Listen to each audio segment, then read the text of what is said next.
Halo teman-teman, kesempatan kali ini aku akan membahas tentang penggunaan informasi dalam aspek ekonomi, etika, hukum, sosial, dan budaya.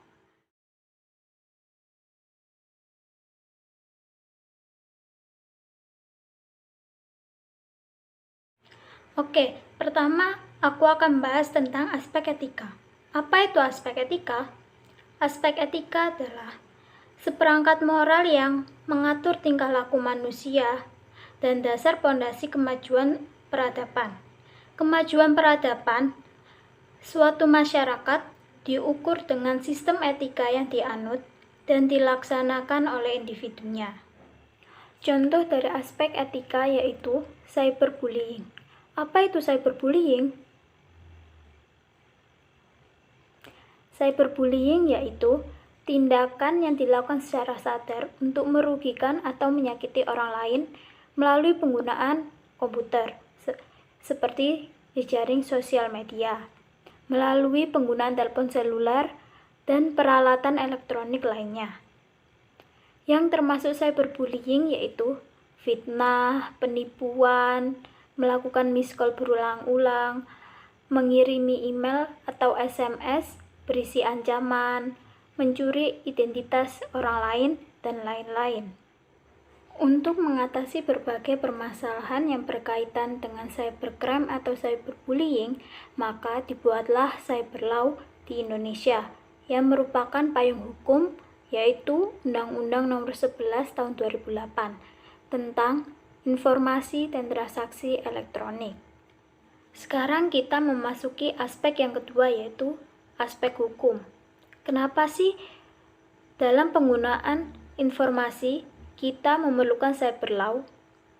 Karena untuk melindungi integritas pemerintah dan menjadi reputasi suatu negara, membantu negara terhindar dari menjadi surga bagi pelaku kejahatan seperti teroris, kejahatan terorganisasi, dan operasi penipuan.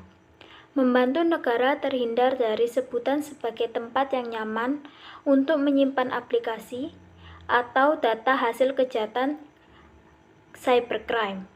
Meningkatkan kepercayaan pasar karena adanya kepastian hukum yang mampu melindungi kepentingan dalam berusaha.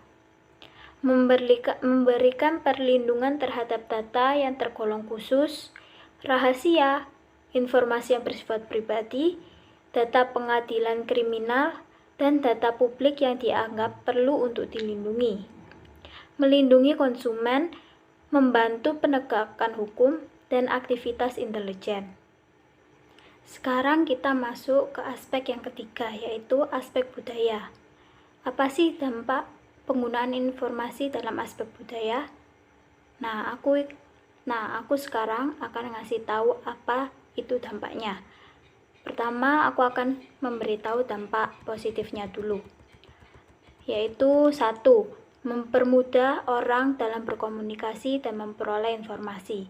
Kedua, mendorong tumbuhnya proses budaya baru. Yang ketiga, mengembangkan kemampuan dan kesadaran masyarakat. Dan yang keempat, memperkaya kebudayaan. Nah, sekarang aku akan kasih tahu dampak negatifnya. Pertama, mendorong munculnya kejahatan jenis baru. Yang kedua, mempermudah masuknya nilai-nilai budaya asing yang negatif. Yang ketiga, mempermudah menyebarluaskan karya-karya pornografi. Dampak yang diperoleh dalam aspek ekonomi dalam penggunaan informasi yaitu dampak positifnya yaitu 1. Dengan fasilitas pemasangan iklan di internet pada situs-situs tertentu akan mempermudah kegiatan promosi dan pemasaran suatu produk. Yang kedua, perusahaan dapat menjangkau pasar lebih luas karena pembeli yang mengakses internet tidak dibatasi tempat dan waktu. Yang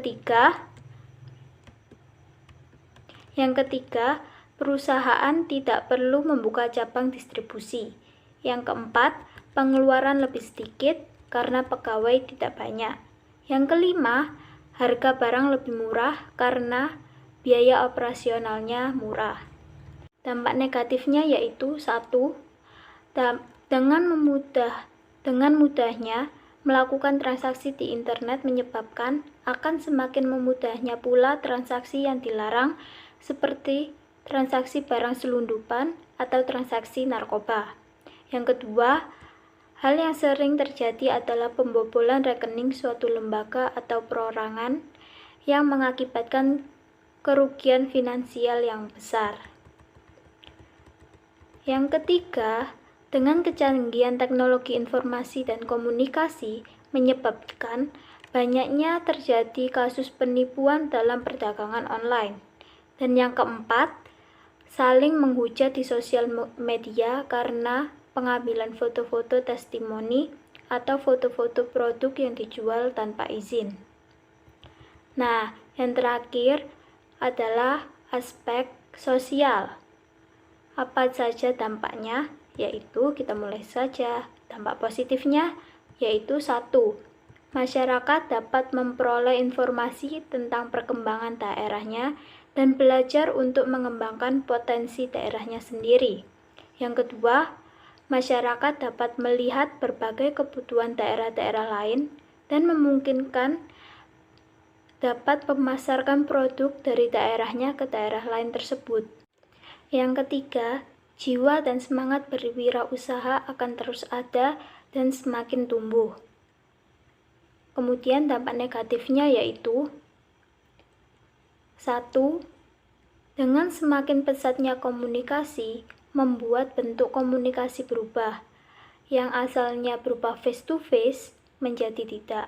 Hal ini dapat menyebabkan komunikasi menjadi hampa. Yang kedua, seseorang yang terus-menerus bergaul dengan komputer dan akan cenderung menjadi seseorang yang individualis. Yang ketiga, dengan pesatnya teknologi informasi, baik di internet maupun media, membuat peluang masuknya hal-hal yang berbau pornografi, porno aksi, maupun kekerasan semakin mudah. Nah, jadi gitu penjelasannya. Semoga bermanfaat. Sekian dari aku. Bye-bye.